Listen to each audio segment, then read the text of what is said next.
So ఎలక్షన్లు వచ్చిన తర్వాత వెళ్ళాక శివాజీ ప్రచారానికి వెళ్ళాక ఏదో ఒక పార్టీ నుంచి డెఫినెట్గా శివాజీ పోటీ చేయటం ఖాయం అని చాలామంది అనుకున్నారు, కానీ అది జరగలేదు. ఎందుకు?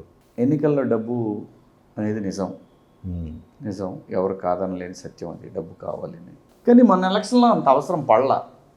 వచ్చుంటే బాగానే ఉండేది అనుకున్నాను, నా మనసులో నేను అనుకున్నా, వస్తే గ్యారెంటీ గెలిచేవాళ్ళం మనం.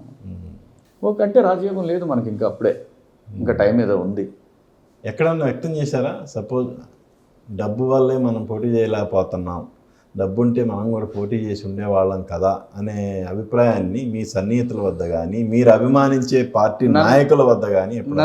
అసలు చాలామంది నేను అనుకున్నారు, నేను ఖచ్చితంగా ఎమ్మెల్యే అవుతా అనుకున్నారు అందరూ.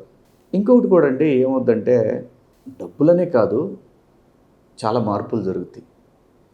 అప్పటిదాకా అమరావతి రైతుల కోసం కొట్లాడాము, అసలు మాట్లాడేవాళ్ళే కరువైన సమయంలో ధైర్యంగా నిలబడి మాట్లాడాము. థింగ్స్ ఒకసారి చేంజ్ అయిపోయిన తర్వాత మనం వెళ్తే ఏదో ఎక్స్పెక్ట్ చేస్తున్నట్టు ఉంటుంది, వాళ్ళు పిలిస్తే గౌరవంగా ఉంటుంది, అంతేగాని. సో ఆ పిలుపు ఎవరి నుంచి రాలేదా? నేను ఎక్స్పెక్ట్ చేయలేదు, వాళ్ళ నుంచి రాలేదనేది ఎందుకు అనాలి మనం?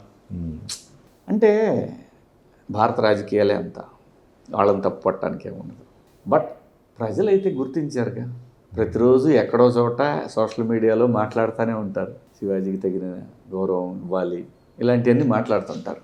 ఏదైనా మనం అడగటంలో కిక్ లేదు, అది రావటంలో కిక్ ఉంటుంది, అంతే కదండి. మనం అడిగితే స్వార్థం, వాళ్ళు ఇస్తే గౌరవం, అంతేనా కదా? సో వాళ్ళు ఇవ్వమని నేను బతిలాడలేదు, అంటే ఆ గౌరవం అనే బాధను లేదు, ఎందుకంటే ఆ గౌరవం దక్కలేదు అనే బాధ ఏమన్నా ఉందా?